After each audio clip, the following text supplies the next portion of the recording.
School चलो अभियान के आज के इस कार्यक्रम में मंच पर उपस्थित प्रदेश सरकार में मेरे सहयोगी मंत्री बेसिक शिक्षा विभाग के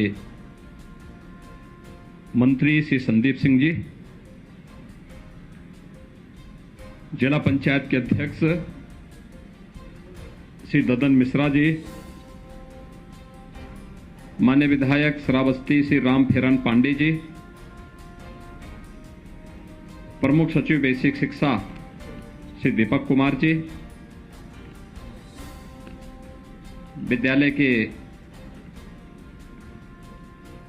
और बेसिक शिक्षा विभाग के सभी अधिकारीगण, ग्राम पंचायत के ग्राम प्रधान समेत सभी सम्मानित नागरिकगण,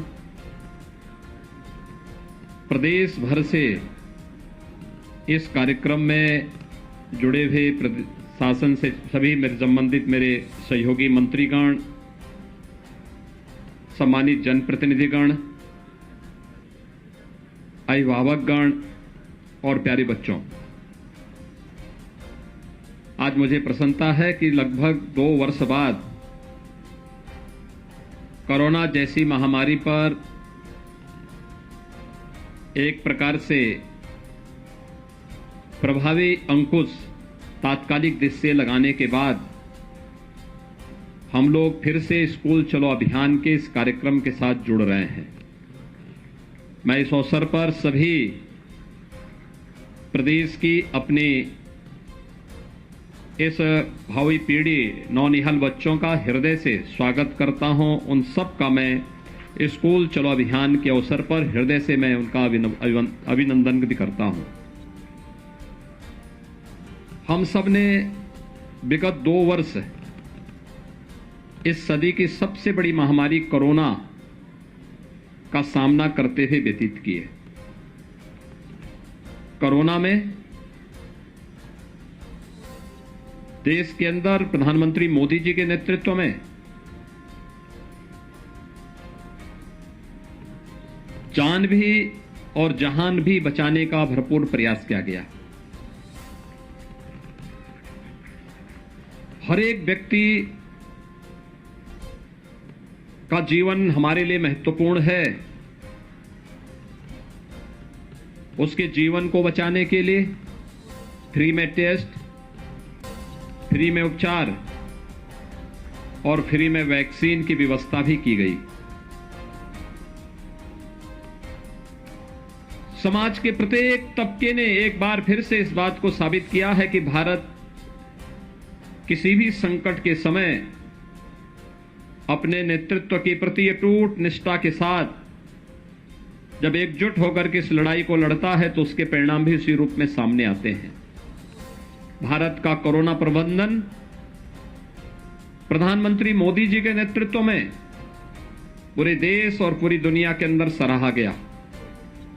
कारण है क्योंकि पूरा भारत प्रधानमंत्री मोदी जी के नेतृत्व में कार्य कर रहा था और आज उसके परिणाम भी हम सबके सामने हैं।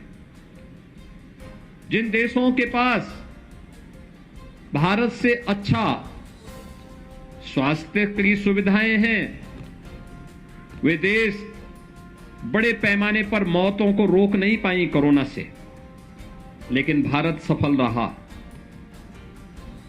हमारी संवेदना उन सभी परिवारों के प्रति है जिन्होंने अपने परिजनों को,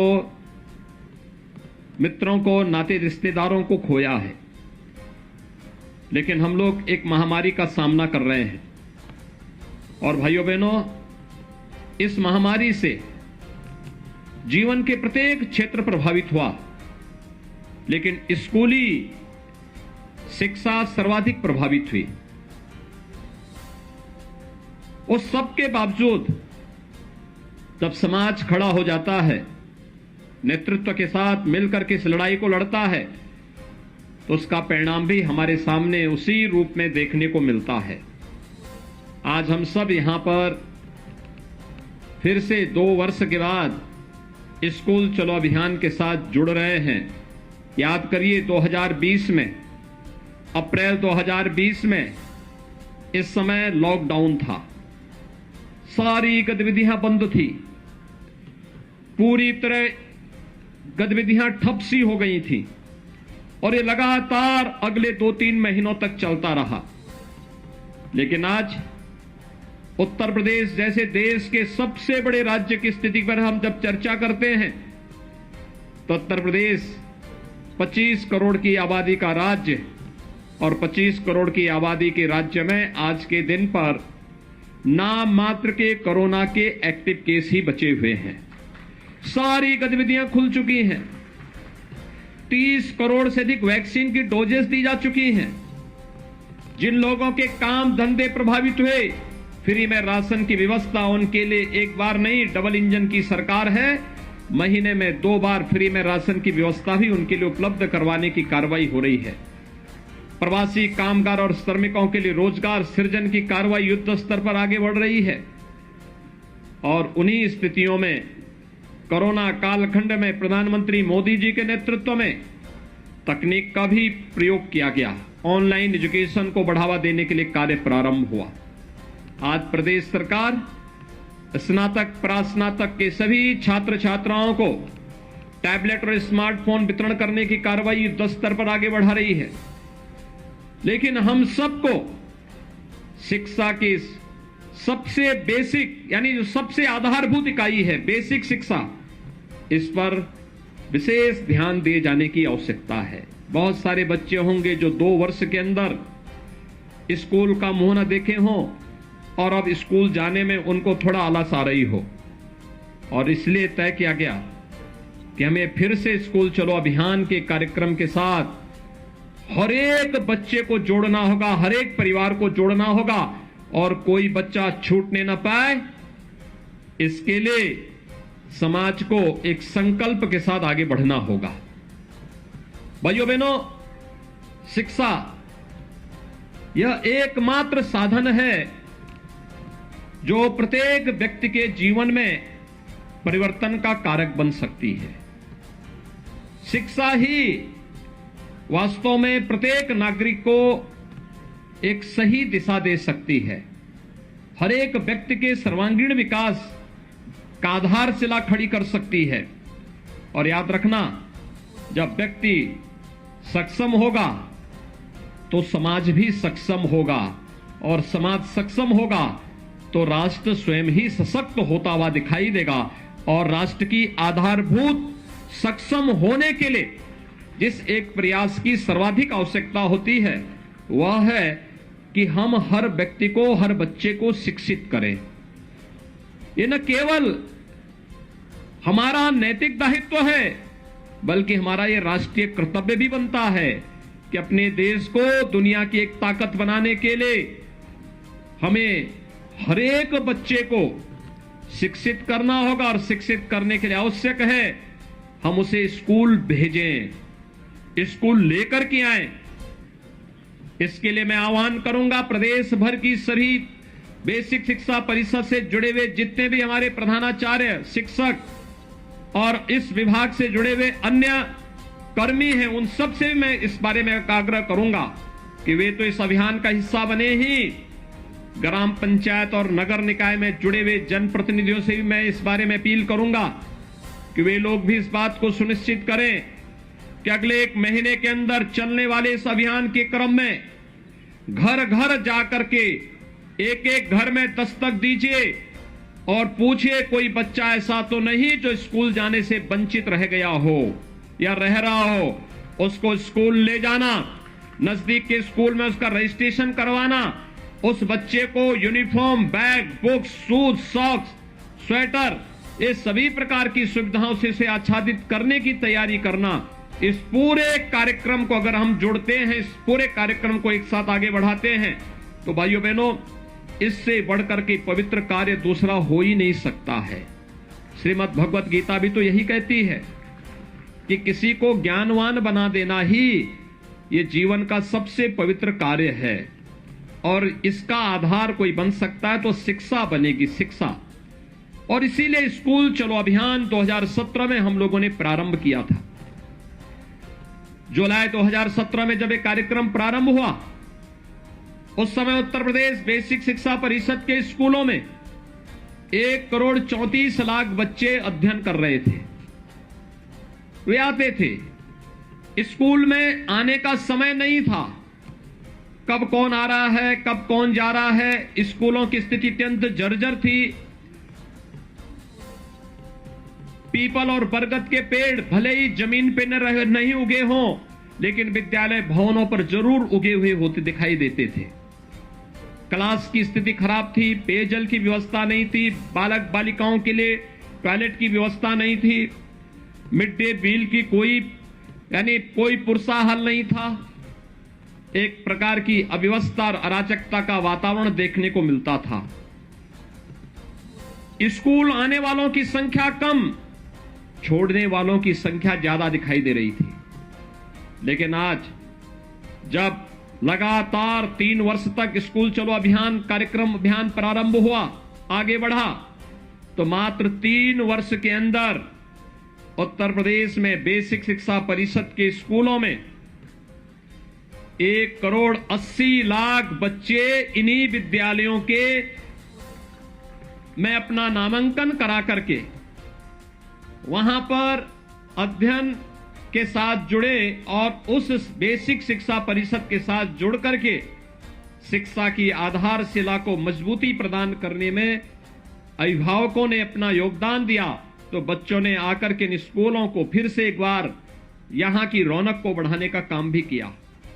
इस दौरान प्रयास हुए, हमने हर बच्चे को बैग, बुक्स, 2 यूनिफॉर्म, जूते, मोजे, स्वेटर, ये सभी कुछ उपलब्ध करवाने का कार्य किया। लेकिन साथ ही साथ ऑपरेशन कायाकल्प के माध्यम से हमारे माननीय जनप्रतिनिधियों ने, शिक्षा विभाग के अधिकारियों ने, पुरातन छात्रों ने, समाज के जागरूक नागरिकों ने, सबने मिलकर के एक अभियान प्रारंभ किया।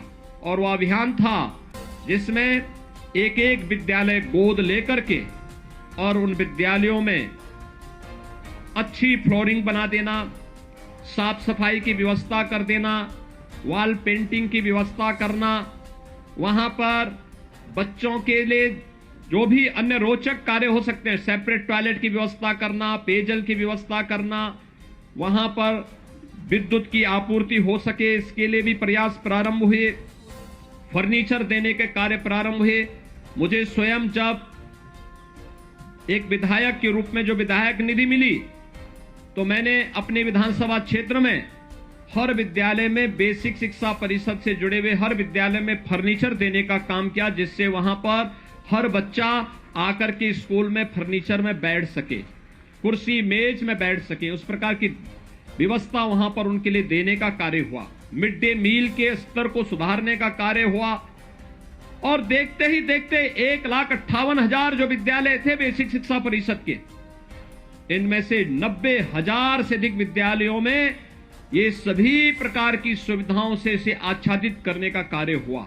आज बढ़कर के 1,34,000 तक पहुंच चुकी है।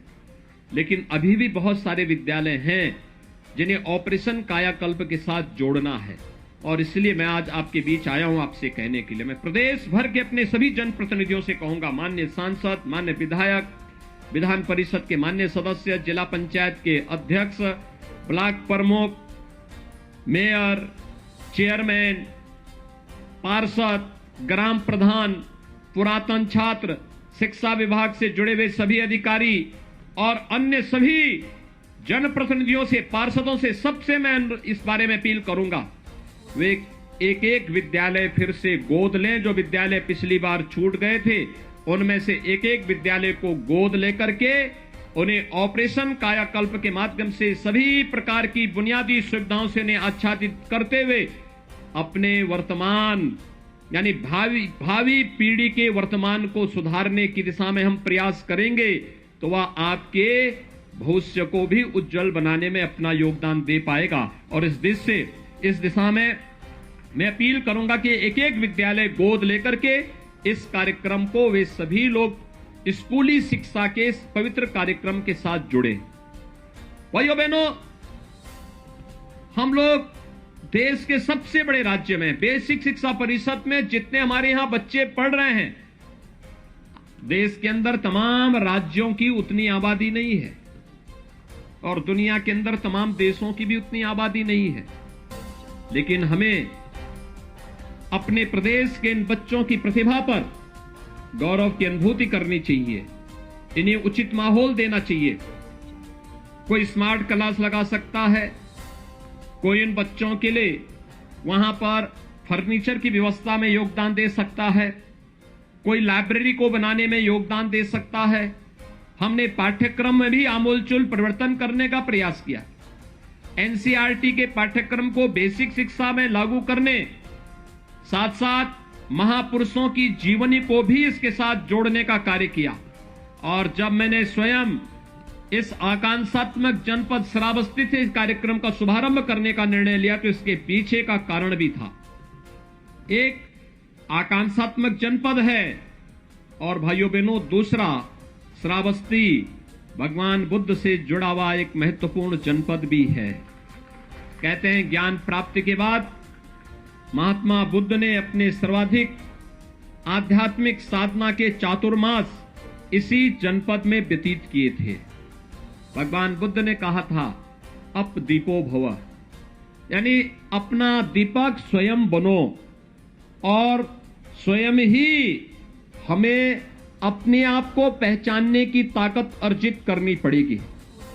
और मैं अपील करूंगा प्रदेश भर के अपने सभी जनप्रतिनिधियों से, उद्योगपतियों से, सुधीजनों से कि वे लोग शिक्षा के प्रचार प्रसार के इस पवित्र अभियान के साथ जुड़ करके ऑपरेशन कायाकल्प में एक एक विद्यालय को गोद लेकर के उसे सभी प्रकार की बुनियादी सुविधाओं से आच्छादित करने के इस कार्यक्रम के साथ जुड़े, जिससे प्रदेश भर के सभी विद्यालयों को और वहां पर अध्ययन कर रहे सभी बच्चों के लिए हम अच्छी सुविधाएं उपलब्ध करवाने में अपना योगदान दे सकें। आज जब सरकार ये सभी प्रकार की सुविधाएं दे रही है, मेरी सभी बेसिक शिक्षा परिषद से जुड़े हुए जितने भी बेसिक शिक्षा अधिकारी हैं या फिर ब्लॉक स्तर पर शिक्षा विभाग के अधिकारी हैं, प्रधानाचार्य हैं, शिक्षक गण हैं, अन्य कर्मी हैं, इन सब से मेरा आग्रह होगा वे अब सुनिश्चित करें अब जब हम लोग यूनिफॉर्म के पैसे, बैग और बुक्स के पैसे, स्वेटर, जूते, मोजे के पैसे डीबीटी के माध्यम से उन बच्चों के अकाउंट में देने का कार्यक्रम, बच्चों और अभिभावकों के अकाउंट में देने का कार्य कर रहे हैं, तो हमारा एक प्रयास होना चाहिए, हम ये सुनिश्चित करें एक समय सीमा के अंदर सभी बच्चों के लिए निर्धारित uniform, bag, books, shoes, socks, sweater, ये जो भी आनी है अभिभावक इसको खरीदने की कार्रवाई को भी आगे बढ़ा दे। ऐसा ना हो कि पैसा गया और बच्चा बिना यूनिफॉर्म के स्कूल आ रहा है। दूसरा, स्कूल में केवल पठन पाठन के साथ ही अगर हम उस बच्चे को खेल कूद की गतिविधियों के साथ नहीं जोड़ पा रहे हैं, उस बच्चे को किसी रचनात्मक गतिविधि के साथ नहीं जोड़ पा रहे हैं, तो मुझे लगता है शिक्षा का एक ही पक्ष फिर हम पूरा कर रहे हैं। उस बच्चे के सर्वांगीण विकास की दिशा में हमें प्रयास करना चाहिए। मैं प्रदेश के अंदर बहुत सारे जनपदों में जाता हूं और जिन भी जनपदों में जाता हूं बेसिक शिक्षा परिषद के स्कूलों में मैं अक्सर जाता हूं, क्योंकि बेसिक शिक्षा की आधारभूत इकाई है। अगर ये शिक्षा मजबूत होगी तो शेष अन्य शिक्षा अपने आप ही मजबूत होती हुई दिखाई देगी। और इसलिए जब मैं जाता हूं मैंने देखा है 2017 के पहले जिन विद्यालयों में कोई सुविधा नहीं थी, 2017 के बाद स्मार्ट क्लास दी, स्मार्ट क्लास में वहां के बच्चे इतने पारंगत हुए कि उन बच्चों को देखते ही देखते ये चीजें दिखाती थी। पहले सुविधा नहीं थी, वे बच्चे इन सुविधाओं से वंचित रहते थे, उनको नहीं पता था कैसे ये ऑपरेशन होना है, कैसे इसको हम आगे बढ़ाने, क्रियाशील कैसे इसको करना है। लेकिन आज वह जब उन बच्चों को इसका प्रशिक्षण दिया गया तो अधिक से अधिक बच्चे इससे लाभान्वित होते हुए दिखाई दिए हैं। हमारा यह प्रयास होना चाहिए, इस पवित्र कार्य के साथ हम जुड़े हैं तो इस पवित्र कार्य को हम उतनी मजबूती के साथ आगे बढ़ाने का कार्य करेंगे। आज वासंतिक नवरात्रि का तृतीया है, यानी आज जगत जननी मां भगवती की पूजा तीसरे दिन भी उसी श्रद्धा और विश्वास के साथ पूरे देश के अंदर इस अनुष्ठान के साथ लोग जुड़ रहे हैं। और आप नवरात्रि के इस पावन आयोजन के अवसर पर स्कूल चलो अभियान के इस कार्यक्रम के साथ जुड़ रहे हैं। यह भी जगत जननी मां भगवती के प्रति हमारी श्रद्धा का ही प्रतीक है, क्योंकि शिक्षा की देवी मां सरस्वती को भी तो हम देवी के रूप में पूजते हैं, और उस रूप में अगर हम इस कार्यक्रम के साथ जुड़ रहे हैं तो भाइयों बहनों, इस कार्यक्रम के साथ जुड़ना अपने आप में एक पवित्रता की एक नई मिसाल हम प्रस्तुत कर सकते हैं। एक बार फिर से स्कूल चलो अभियान के साथ जुड़े हुए प्रदेश भर के सभी जितने भी हमारे स्कूल, बेसिक शिक्षा परिषद के स्कूल हैं, इन सभी को मैं आह्वान करूंगा कि अगले एक माह के अंदर जो आपके सामने लक्ष्य है कि कोई भी बच्चा छूटने न पाए, कोई भी हो, वह स्थायी हो या प्रवासी हो। यहां तक कि अगर कोई कामगार, प्रवासी कामगार और श्रमिक भी यहां पर यूपी में आकर के काम कर रहा है और वह कुछ ही दिन के लिए आया है, 4 महीने 6 महीने के लिए आया है, तो भी हम उसका प्रवेश, उनके बच्चों को प्रवेश जरूर करवा लें। 3 से 5 साल तक के बच्चों को मिनी आंगनबाड़ी में प्री प्राइमरी के रूप में से आगे बढ़ाने की कार्रवाई हमें आगे बढ़ा देनी चाहिए। और 5 साल से ऊपर के बच्चे बेसिक शिक्षा परिषद के स्कूलों में जाएं और स्कूलों में जा करके वहां पर पठन पाठन के साथ जुड़े, अक्षर ज्ञान के साथ जुड़े, अपने भविष्य को संवारने का कार्य करें। उन बच्चों के लिए उस प्रकार का माहौल देना, ये बेसिक शिक्षा परिषद के अधिकारियों के साथ साथ पूरा विभाग इसके साथ जुड़े और पूरा समाज उनके सहयोग के लिए अगर खड़ा होगा तो देखते ही देखते बेसिक शिक्षा परिषद की पूरी कायाकल्प होती हुई दिखाई देगी। कायाकल्प केवल बेसिक शिक्षा की नहीं होगी, पूरी शिक्षा व्यवस्था की होगी, और इससे होने वाले जो एक व्यापक परिवर्तन होंगे, इसका लाभ समाज और पूरे देश को लंबे समय तक प्राप्त होता रहेगा। आज के इस अवसर पर एक बार फिर से हर बच्चे को स्कूल भेजना है, यह संकल्प हमारा होना चाहिए। कोई बच्चा छूटने न पाए, यह संकल्प हमारा होना चाहिए। दूसरा, ऑपरेशन कायाकल्प में हर जनप्रतिनिधि एक एक विद्यालय गोद लेकर के इस पवित्र कार्य के साथ जुड़े, जिसमें उस विद्यालय, जो बचे हुए विद्यालय हैं, उन विद्यालयों में भी हम बुनियादी सुविधाएं उपलब्ध करवा सकें। उनकी फ्लोरिंग को ठीक करना, बालक बालिकाओं के लिए टॉयलेट बनाने की कार्रवाई अलग करना, बनाना, पेयजल की व्यवस्था उपलब्ध कराना, फर्नीचर की व्यवस्था, स्मार्ट क्लास, लाइब्रेरी और अन्य बुनियादी सुविधाएं भी हम वहां उपलब्ध करवाने का कार्य करें। सोलर पैनल की व्यवस्था हो, ये सभी चीजें अगर हम वहां उपलब्ध करवाते हैं तो आप देखेंगे कि बहुत जल्दी सभी विद्यालय न केवल उसके साथ आगे बढ़ेंगे बल्कि बेसिक शिक्षा परिषद का पूरा कायाकल्प होता हुआ दिखाई देगा, और यह लोगों के लिए व्यापक परिवर्तन का कारक बनेगा, जो प्रदेश के विकास को एक द्रुत गति से आगे बढ़ाने में सहायक होगा। और साथ साथ मेरा आह्वान होगा कि जो भी ये कार्यक्रम चल रहे हैं, इन कार्यक्रमों की नियमित समीक्षा, प्रधानाचार्य प्रतिदिन इसकी समीक्षा करे, कौन बच्चे आ रहे हैं, कौन नहीं आ रहे हैं। उन बच्चों की रिपोर्ट कार्ड से साल में कम से कम 3 से 4 बार अभिभावकों के साथ बैठक करना, उनके साथ संगोष्ठी करना, उनके साथ बैठक करना, 4 बार कम से कम उनके साथ बैठे। हर तीसरे महीने अभिभावकों के साथ एक बैठक जरूर हो। यह विद्यालय का जो समय है उसके बाद या उससे पहले आप करें, या रविवार के दिन करें। कक्षा का जो टीचर है, कम से कम कक्षाध्यापक सप्ताह में एक बार जिस ग्राम पंचायत में उन बच्चों को पढ़ा रहा है, उस ग्राम पंचायत में जाकर के एक एक अभिभावक के साथ जरूर बातचीत करें। बच्चे के बारे में सकारात्मक रूप से उसे आगे बढ़ाने के लिए प्रेरित करें, अभिभावक को प्रेरित और प्रोत्साहित करें। ये क्रम अगर आगे बढ़ेगा, आप देखेंगे कि आपको इसका यश भी प्राप्त होगा, और आप यह न केवल बेसिक शिक्षा परिषद की प्रगति का आधार बनेगा बल्कि आपके जीवन को भी यशस्वी बनाने में इसकी बड़ी भूमिका होगी। एक बार फिर से नियमित समीक्षा इस बात की भी कि डीबीटी के माध्यम से जिन बच्चों के अभिभावकों के अकाउंट में पैसा चला गया है उसकी सूची लेकर के यह सुनिश्चित करना कि उन बच्चों के लिए यूनिफॉर्म समय पे बन जाए, बच्चे अपने निर्धारित यूनिफॉर्म में स्कूल आए, बैग बुक्स है, जूते मोजे हैं, सर्दियों में स्वेटर है, ये सभी उन बच्चों को उपलब्ध हो और समयबद्ध ढंग से इस कार्यक्रम को हम आगे बढ़ा सकेंगे। एक बार फिर से यहां पर बेसिक शिक्षा विभाग को अंतर विभागीय समन्वय के साथ आगे बढ़ने की कार्रवाई को और तेजी से आगे बढ़ाना होगा, जिसमें ग्राम्य विकास, पंचायती राज, नगर विकास, बाल विकास और पुष्टाहार, इन सभी विभागों को आगे बढ़ाना, एक साथ जोड़ना। यह अंतर विभागीय समन्वय में बड़ी ताकत है।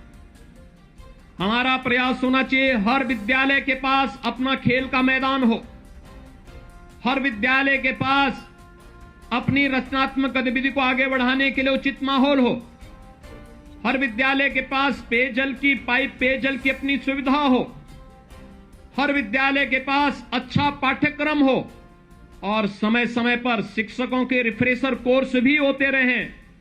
समय के अनुरूप हम अपने आप को ढाल सकें, तकनीक से हम आच्छादित हो सकें। हमने प्रेरणा ऐप और दीक्षा ऐप बनाया था, उस ऐप के साथ जुड़ करके तकनीक का अधिकाधिक उपयोग करना। अगर भविष्य में कभी कोरोना जैसी कोई महामारी आती है तो उस समय भी हमारे स्कूली बच्चे कहीं भी शिक्षा से वंचित न होने पाए, ऑनलाइन एजुकेशन के लिए हम उनको तैयार कर सकें। हमारी स्मार्ट क्लासेस तैयार रहें, हम उनके स्मार्टफोन पर या उनके अभिभावक के उनके घर में जो एलईडी होगा या उनके घर में जो टेलीविजन होगा उसके माध्यम से इस पाठ्यक्रम को घर घर तक पहुंचाने का कार्य कर सकें। हमें तकनीक को इतनी विकसित करनी होगी, इस दिशा में आगे बढ़ाने की आवश्यकता है। और मेरा विश्वास है एक बार अगर सामूहिक रूप से हम सब मिलकर के इस कार्यक्रम के साथ जुड़ जाएंगे, कोई कारण नहीं कि कार्य संभव न हो, हर कार्य संभव हो सकता है। उत्तर प्रदेश जैसे राज्य में इसको और भी मजबूती के साथ आगे बढ़ाया जा सकता है। मैं एक बार फिर से बेसिक शिक्षा परिषद को स्कूल चलो अभियान के कार्यक्रम को आगे बढ़ाने के लिए हृदय से बधाई देता हूं और विश्वास व्यक्त करता हूं कि शासकीय स्तर पर भी हर सप्ताह इसकी समीक्षा हो कि कितने बच्चे अपना नामांकन कराए हैं और कितने अभिभावकों के साथ संवाद का एक कार्यक्रम आगे बढ़ रहा है और हम मजबूती के साथ इस कार्यक्रम को सफलतापूर्वक आगे बढ़ाने का कार्य कर रहे हैं। मैं एक बार फिर से पूरे प्रदेश भर के सभी बच्चों को, जो नौनिहाल बच्चे हैं 1 से लेके 8वीं तक की क्लास में जिनका प्रवेश होना है, इन सभी बच्चों को आज मैं एक बार फिर से हृदय से स्कूल चलो अभियान के लिए हृदय से बधाई देता हूं। उन्हें नवरात्रि की हृदय से शुभकामनाएं देता हूं, उनके उज्जवल में भविष्य की कामना करता हूं और विश्वास व्यक्त करता हूं कि हम सब स्कूल जाकर के अच्छा पढ़ेंगे, अच्छा करने का प्रयास करेंगे, अच्छा नागरिक बनेंगे और देश को अपना सशक्त बनाने में अपना योगदान दे पाएंगे। एक बार फिर से मैं आप सबके प्रति नवरात्रि की और रामनवमी की हृदय से मंगलमय शुभकामनाएं देते हुए अपनी वाणी को यहीं पे विराम देता हूं। धन्यवाद। जय हिंद।